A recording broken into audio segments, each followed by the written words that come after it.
咁啊，我哋跟住上一期過嚟講啦。上一期我哋講咗一個問題，就關於兩地因為信息差嗰個問題，就好多啲朋友仔呢就翻嚟內地置晒業啦，就個個呢就輸到渣都冇得剩啊，甚至到啊維權啊收唔到樓啊，就叫做一塌糊塗啦。呢樣嘢造成嘅原因就因為各位喺內地置業係未做足功課嘅。雖然無可否非呢幾年嘅國內嘅發展啊，即係叫做飛速，甚至到10年變一個嘢，最恐怖一樣嘢就叫5年，即係話有啲地方變咗個人。咁啊，法律體系呢就陸陸續續係完善晒噶啦，但係你點會杜絕到呢啲坑？有啲人為咗揾錢，佢挖晒啲坑會俾你去踩，因為點解呢？咪錢作怪咯。包括我啲同行都係一樣嘅，為咗錢，我哋明知呢一個項目嘅收唔到樓嘅，甚至到咩呢？出唔到房產證嘅，我哋都依然去做咗一樣嘢，就係去敷衍、忽悠，即係呃晒、氹晒啲粉絲啊、啲客仔、啲豬仔嗰啲位嘅，佢就會同你包裝晒呢度未來10年啊、20年啊，甚至到3到5年啊，甚至到呢啲投資回報率非常之高之類呢啲嘢。大家有冇聽過呢樣嘢？真係噶！我今日分享咗幾種嘅立體資產，佢有各種各樣嘅案例可以俾大家睇得到嘅。今日我哋首先講個你哋最關注嗰樣個產品係咩產品呢？就叫做公寓啦。大家有冇發現啊？喺珠三角即係大灣區呢一個城市體系入邊，我哋中山嘅公寓其實真係唔算多嘅。對比其他城市，甚至廣州啊、深圳啊地區啲公寓稍微仲多啲。但係廣州啲公寓點解係咁多人會買呢？而且嗰啲產品有咁多人願意去為錢買單嘅，就係因為人多咯。你喺廣州買層公寓，你大約係100萬到80萬之間，甚至有啲咁平有60萬到。咁你買層洋房、3房2廳嘅屋嘅話，你去到大約係400萬左右嘅人民幣，甚至有咁高。咁啊，中山嘅發展商呢，佢就諗到咁妙計啦。咁啊，過去嗰陣時樓價未升晒咯。嗰陣時我記得中山最高峰嗰陣時，個價格就去到接近到300蚊1平方嘅人民幣啊。甚至到我哋市區啲範圍內嘅話，有部分地方從5000直接飆到接近2萬蚊1平方。咁啊，嗰陣時就開始有發展商為咗揾錢啦，專做港人豬仔嘅生意啦。佢就開始去收嗰啲舊樓啊。咩叫舊樓呢？樓齡超過30年嘅，甚至到呢啲地方嘅話冇人要嘅，甚至到去法院拍賣呢啲舊樓就翻嚟，即係外牆啊，即係入邊從頭到尾就打扮咗一次即係個醜女變成個靚女咁嘅意思啦。即係呢啲公寓就包裝成係咩呢？就叫做港人首選港人之業甚至到港人養老等地方。咁大家翻到嚟內地嗰陣時呢，就見到呢啲公寓仔呢，就非常之平啦，大概係30到20幾萬一層啦。個面積其實唔算好大嘅，大概10零平方度啦。但係我覺得好多港人嗰陣時呢，就忽略咗一件事，就冇將單價計埋入去，冇將周邊就帶埋入去，因為佢哋嘅心態係咩呢？就係20 30萬一間公寓，甚至40萬，哇！真係好平好抵啦。我經常同香港啲朋友即係稍微識得我嘅人講，你哋翻內地消費一定要企住嗰個立場，就係唔好以香港嘅消費觀嚟大陸喺度消費。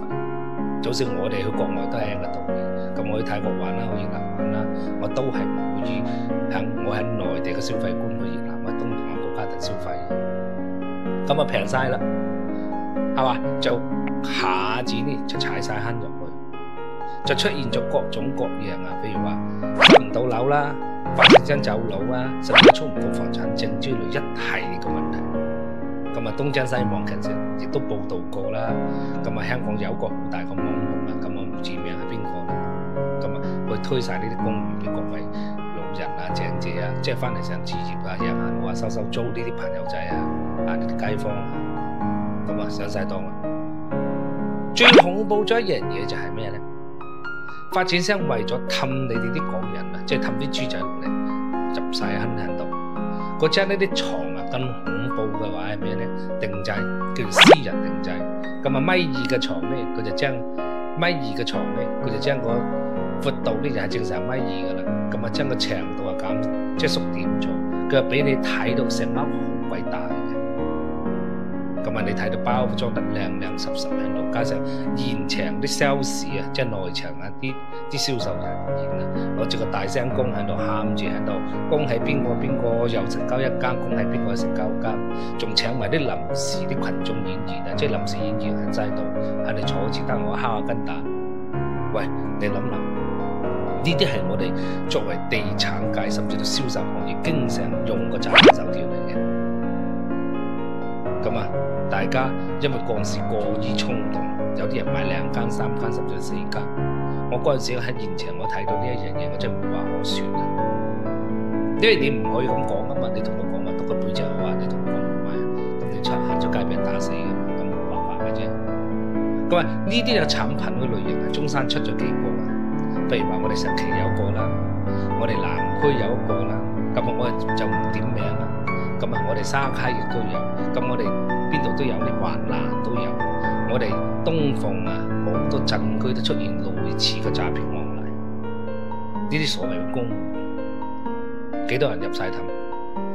最恐怖咗一樣嘢就係一車一車嘅豬仔啊，拉埋翻嚟喺香港啊，派晒傳單交80啊、100港紙啊，就翻嚟大陸一日樓睇樓團咁啊之類呢啲。你諗諗幾多老人家積蓄咗大半世啲血汗全都俾人呃晒？大家有冇類似嘅經歷？如果有類似嘅經歷，可以分享俾我哋睇睇。咁啊，對最後呢啲事情咧，係點處理咧？因為呢啲屬於咩咧？就屬於定義叫做咩？經濟糾紛咯。咁啊，我就知道捉咗好幾個老細啦。咁啊，之後嘅事情啊，因為冇公佈啊，不了了之啦。我又唔清楚啲苦主究竟係點解決啦，係咪？呢就其中一樣公寓。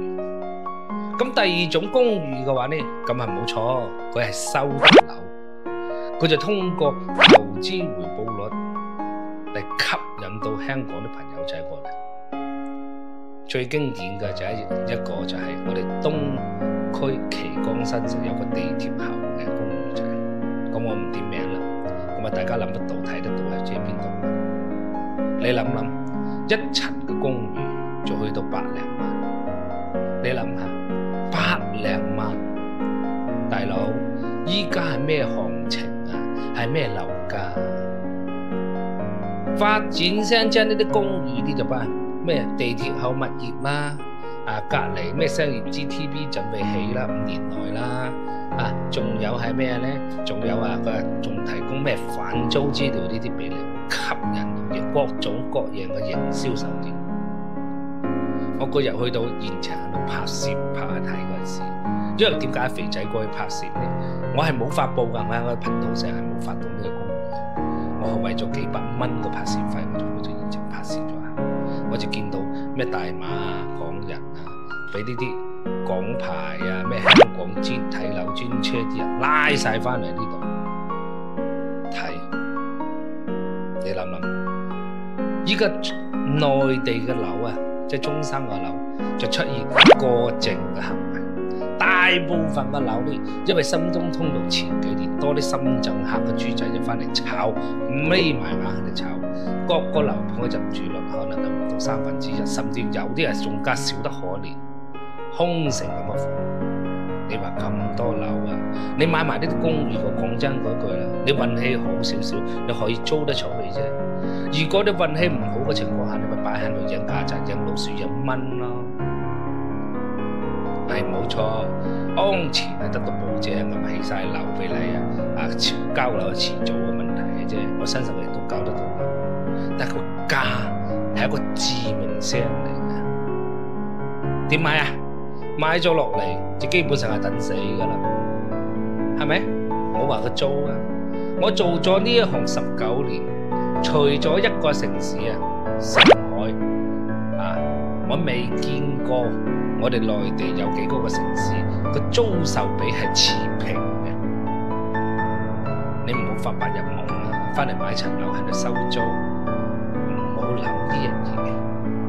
甚至到你話翻層買一層公寓細細地，我貪平嘅總價，啱冇錯。你願意去輸，你願意蝕冇問題。呢樣嘢嘅話，我會同你講清楚。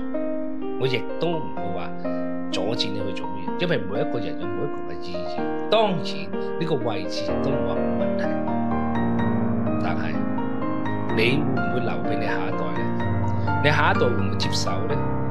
甚至到你未來會蝕幾錢去賣晒出去？我曾經有一期講過，喺內地呢幾年買樓嘅時候，無論你哋港人都好，包括我啊，從事19年啊，我都蝕晒啦。我蝕嘅原因就因為當時個行情，我身邊呢啲人個個通過房地產，帶有非常高嘅金融屬性，揾到錢，咁咪冇辦法啦，控制唔到，咁你好似你行就做某啲地方行就到咁嘅啫嘛，咁啊冇辦法，現場氣氛影響咗你，咪跟埋風入埋去咯。阿肥仔我就輸到渣都冇得剩咯。我哋要以市為鑑啊，各位。中山咁多樓，你有100萬左右嘅 cash 去買，你知唔知可以買得幾靚？你仲需要睇呢啲公寓？呢啲公寓係時代嘅拋棄，係過氣嘅產品嚟嘅。你知唔知內地有優勢係咩呢？就係大，市場夠大，土地夠大。去買公寓點解要啊？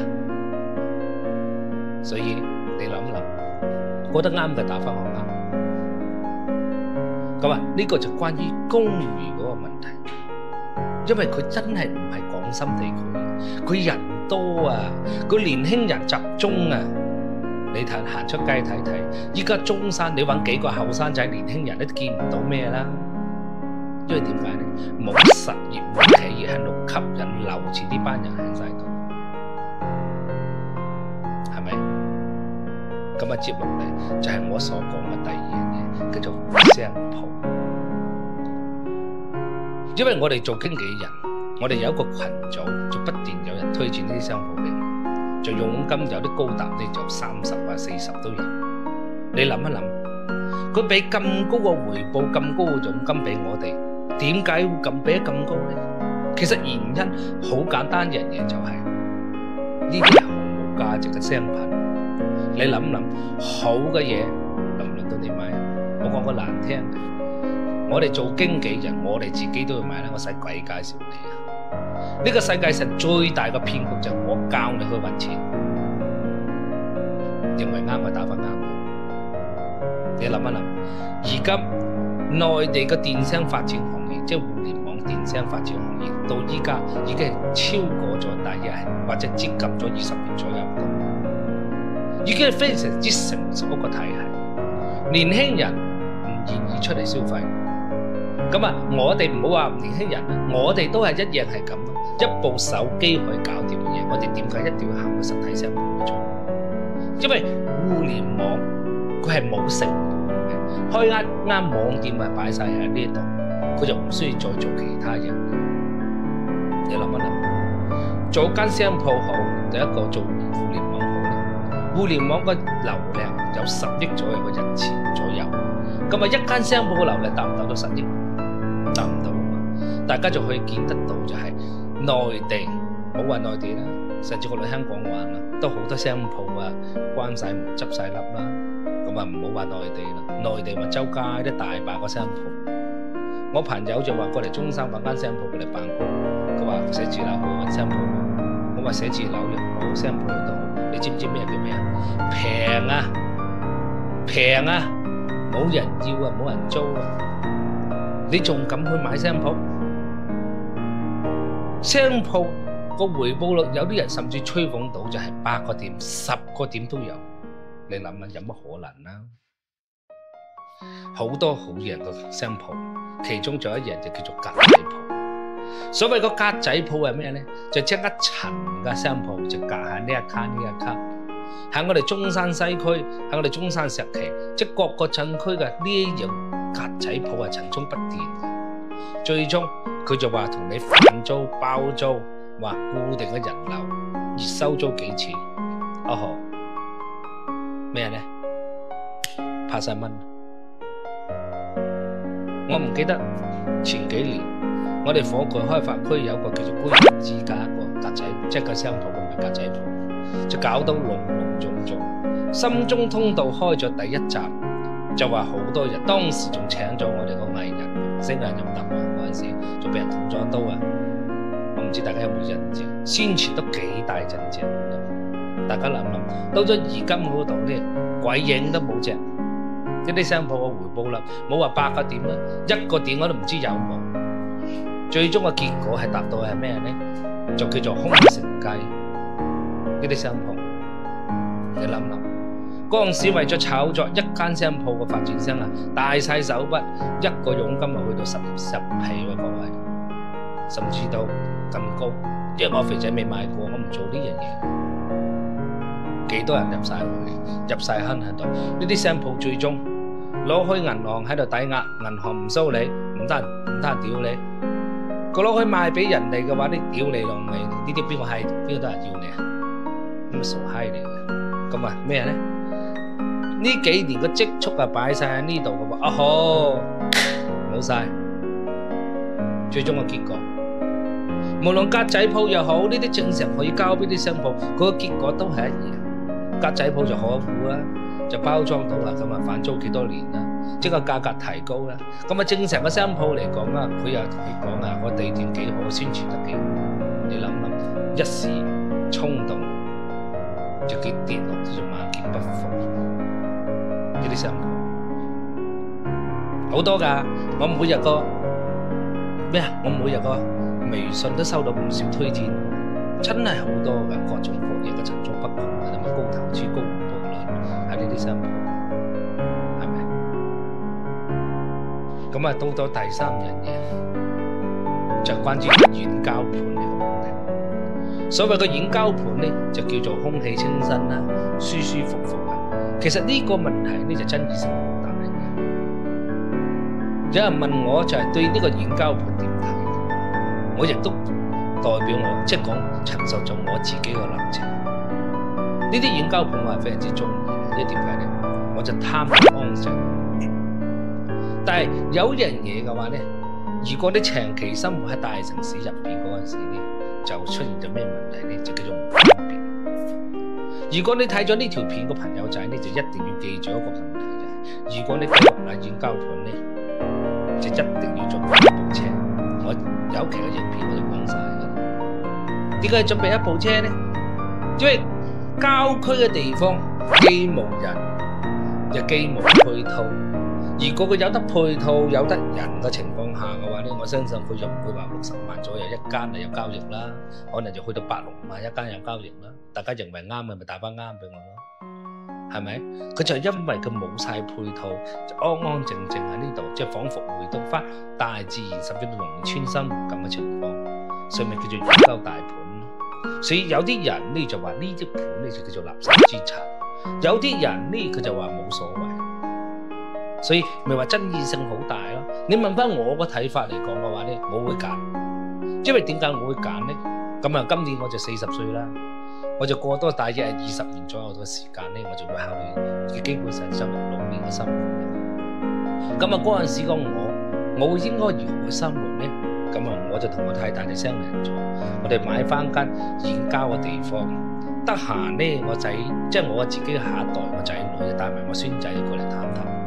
平時呢，我就同我老婆啊耕田啊種菜之類呢啲，因為我喺城市生活大噶嘛，我未享受過所謂嘅農家樂係點。我辛辛苦苦勞勞碌碌啊奮鬥咗成世，我再唔想住翻城市喺呢度。當然城市真係舒服嚇，但係真係太嘈咧，我咪唔中意。我依家咁嘅年紀，我都少出去行街啦。唔好話老咗，我會點出去行啊？呢個就係我個人嗰個立場。當然，我揀咗呢啲地方嚟講，我唔會揀好偏僻，即鬼影都冇嗰隻嘅。我揀咗離市區中心係10公里甚至20公里範圍內，我都依然可以接受得到。哇！有啲人話醫療問題點解決呢？講真嗰句啦，一個電話乜都到啦，係咪？如果天即係要你講句難聽嘅，唔俾你留喺呢世上，你點維持有咩用啊？我係個人話，呢個係我個立場啦，係咪？啱唔啱啊？咁啊，啲人話買餸，我前面咪所講咯，你自己種下，食下青菜，因為我哋年紀大咗，食肉獸係少咗噶嘛，係咪？啱唔啱？安安靜靜咁啊過埋下半世噶啦，我係咁諗，呢個係我個人嘅立場。咁啊，對於港人嘅朋友，我究竟建唔建議去買咧？我個建議亦都非常之簡單，你接受呢2點就得。第一個，一定要配翻部車。咁啊，第二個係咩咧？係咩咧？就係自己究竟係咪真係想翻到農村嗰啲生活，整呢2樣嘢。我唔反對各位去買，我唔反對各位唔買。我個立場好簡單，你諗諗，攞住幾廿萬去間養老院啊，俾人困住一個環境喺呢度，咁啊周邊啊各位有好多老人家喺晒度。講真嗰句啦，呢啲環境我接受唔到嘅，係咪啊？就關於呢個現交盤，我自己個睇法。咁啊，到咗第4個問題呢，所謂嘅老破小啊，所謂嘅核心地點買樓呢個問題，個爭議性亦都好大嘅。我曾經有期視頻呢，一條片我就出過，大陸人嘅消費觀買嘢究竟係點嘅？咁啊分幾組啦，一組呢就係工作原因嘅問題，工作所涉嘅地方嘅問題，佢貪近。甚至有啲舊型嘅，即係譬如話30年左右個社區，佢哋都依然會選擇，因為近啊嘛。咁啊，周圍個學區嘅情況稍微好，咁啊邊個唔知佢係老啊，邊個唔知佢係舊啊，個個都知嘅啫，咪就因為方便晒佢哋咯。咁啊，核心地區，咁啊邊個唔中意核心地區啊？咁啊，我荷包啊有戰鬥力先得噶，冇戰鬥力嗰陣時，我談何去買核心地區？邊個唔中意買深圳灣啊？喂，邊個唔中意買香港嘅維港啊？個個都中意嘅啫，咁我哋夠戰鬥力先得噶，係咪？啱唔啱？所以依家呢一咁嘅行情入邊嚟講，係根據自己實際嘅需求同埋要求，無論新樓又好啊，二手又好，我哋作為咁一定要多做對比，盡量唔好做一個水魚，唔好俾人氹六格喺呢度，做晒功課喺呢度。你知唔知好多博主佢唔敢去推薦啲二手房俾你，就因為個利益點啊實在太低。點解推晒啲新樓俾你咧？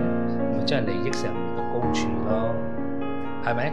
無論老破小城區嘅核心地段都好，我哋一定要面對一個問題，就係內地年輕人唔易生育，國家每日大建大拆，啱唔啱？同埋最重要嘅一樣嘢就係，好多年輕人佢更加唔願意買樓，佢願意去租樓。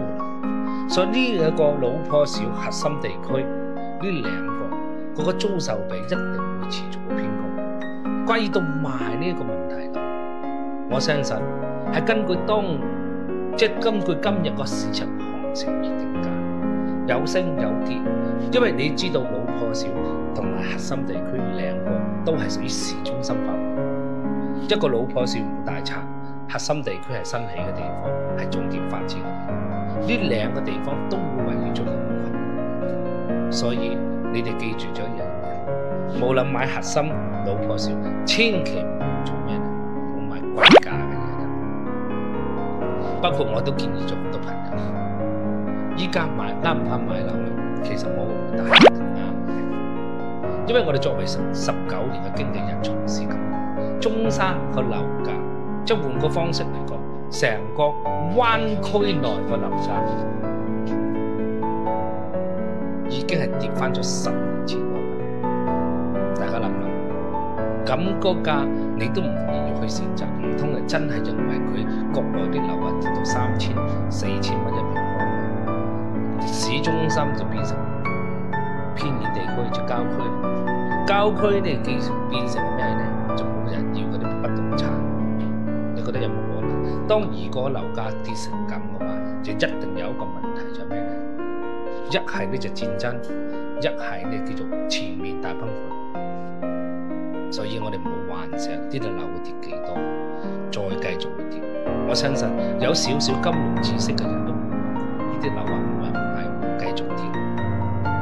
我係肥佬，下一期我哋逐漸對每一個社區嘅分析同埋周邊嘅樓價去分析，分享俾大家睇睇。